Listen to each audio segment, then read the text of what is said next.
The 15-year-old allegedly raped, then forced to confess to the church. This was about 13 years ago. A woman named Tina Anderson, she was only 15 at the time, she was forced to stand terrified before her entire Baptist congregation to confess her sin. And her sin, by the way, was that she'd become pregnant out of wedlock after she'd been raped twice by a deacon at the church. The second time she became pregnant, let me see, she says that her New Hampshire pastor, Chuck Phelps, told her she was lucky not to have been born in Old Testament times, when she would have been stoned to death. Basically, when questioned, it says the girl, before the church officials, crafted a speech that she would have to deliver. Anderson said Phelps's wife also asked, "Did you enjoy it?" Oh, my God. I mean, it's amazing. And they actually talk a bit about how, yes, okay, he was, 99% culpable for raping you, but that 1%, that's the one you have to apologize for. Oh, wow. That's just amazing. It's that same blame the victim sort of mentality that you see with things like, say, the burqa, where it's like, oh, it's not that that person isn't responsible for raping you. It's that, oh, my God, that skin has this like power like the One Ring in Tolkien's Lord of the Rings, that you just become overcome and you just attack somebody. And it's amazing. Disturbing. Well, I have a nice little bit of comedic news to lighten the mood after that. Our final news story here from the Digital Journal. Headline, Priest wants church painting removed because angels look gay. Basically, the story here, in Santo Domingo, a Catholic priest at a Dominican Republic resort town wants to destroy artwork in his parish because the painting shows angels with, and I quote, a homosexual expression. What is a homosexual expression? I don't know, but he says that the homosexual expression of the angels confuses the faithful. He goes on to say that he wants to revoke the previous decision to keep the mural and to destroy it. The priest argues that the church congregation feels uncomfortable by the painting and that the mural does not inspire religious sentiments because the angels there that are depicted have a diabolical homosexual look in their faces. Further, he contends it is not clear whether the angels are male or female. I don't know. The fact that he's so drawn to this and he's so disturbed by it, you think he's attracted to these angels? I don't know. I don't know. There's this weird. I think that people tend to project onto things, but it's just weird. This weird obsession that Catholic clergy in particular, but just religion in general, that they're just so obsessed with other people having sex. There's just something just weird and wrong about that. Yeah, it's kind of weird. Okay, I guess our main topic for the day, but again, don't feel that you have to, when you call in, please do not feel married to this. Again, let's get the phone number up on the screen.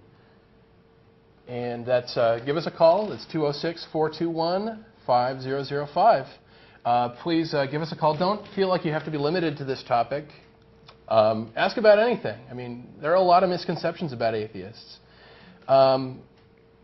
I think our topic for the day, mostly, is atheists in media. That I think that it's been said that if you really want to understand how something's place is in society, you should look at how it's portrayed in the media. This is especially true for atheists. Atheists have little voice or representation in media. I mean, even when we do appear on something like, say, CNN, Richard Dawkins gets like 2 minutes? And then they'll have like a roundtable discussion where they get to talk about him behind his back. That's if they invite him at all.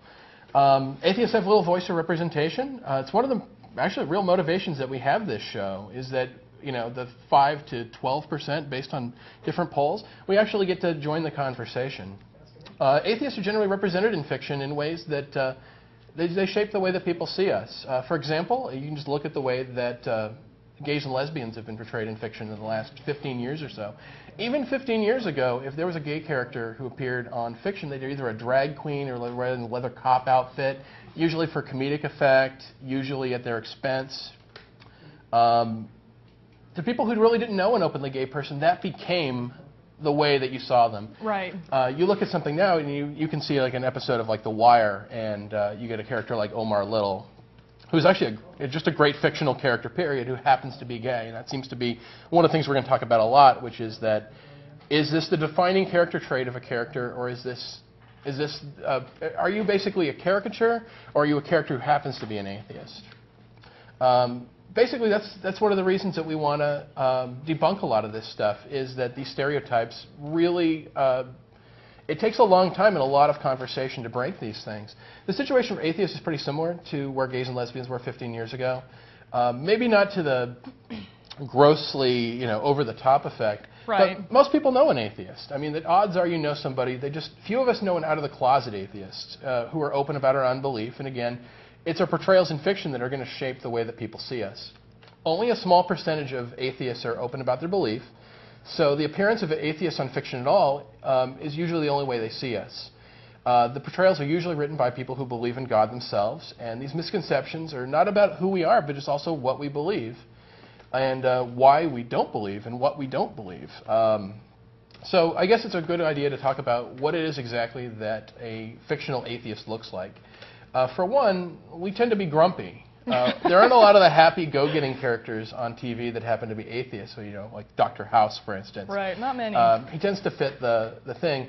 If there's like this unwritten rule that we're not allowed to be happy on TV or in fiction at all, that atheism has to be like the source of or the result of us being sad because our Grammy has cancer, or because we're in a wheelchair, or our wife died in a car accident. Right. And they tend to reinforce a lot of these misconceptions that people have about us.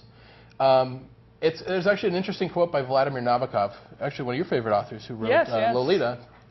He said, one of the three great taboos of American publishing is the total atheist who lives a happy and useful life. So, actually, we have our first call. Looks like Felicia from Seattle. Felicia, are you there?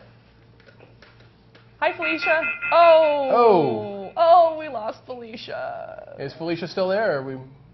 Sorry, Felicia. Sorry, Felicia. Please do call in again if you can get the phone number up on the screen so that she can see it. Here we go. I'll crouch down so you can put the number up. Again, it's our first show. Technical difficulties will happen. There you go. Ask an Atheist. 206-421-5005. Felicia, please do call back if you can. Yeah, we really do want to hear. Anyone else who wants to call and ask us any question, we would love to talk to you. And don't feel totally married to just the topic of atheist and fiction. If you have a question about anything, give us a call. We'll do our best to answer. Yeah, I think the other thing, too, is you also, when you watch a lot of TV, you do see there are a variety of the ways they portray religious people. And usually if there's a really negative one on a TV show, they'll balance it out by having a less fundamentalist one. And you'll have the saint or the raging fundamentalist.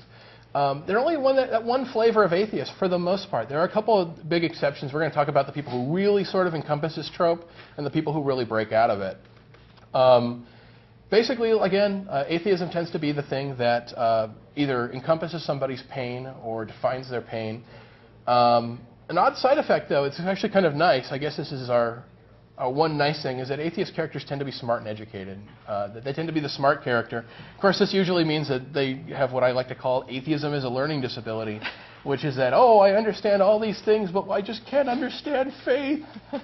And so, yeah, we're going to actually want to talk a bit about what these stereotypes basically are in some detail. The first one, again, is the angry, grumpy, cynical, jaded, amoral, which is another one. Because sometimes the idea that people throw out there is that because we don't have this grounding in some religious belief that we have a license to do whatever we want. That's not true. There's also the angry at God, which is kind of paradoxical. A bit, yes. Yeah, just a little bit, because it's like I'm not angry at Lex Luthor or Darth Vader. I'm kind of angry at Lex Luthor. I just like to go on curse you, Superman. But yeah, I think it's just kind of hilarious because I don't get angry at fictional characters except in sort of an odd, hypothetical way. I mean, I wrote a college paper about how Hamlet is sort of a do-nothing, useless. It just, it doesn't mean I'm really angry at him. It's a fictional character, and it's kind of funny that somebody would actually get angry at someone. It's like saying, oh, I don't like the connotations of this law, so I'm just going to pretend that cops don't exist. Right. Where cops clearly do exist. And wave a gun around in downtown Seattle, and you'll find out very quickly cops do exist.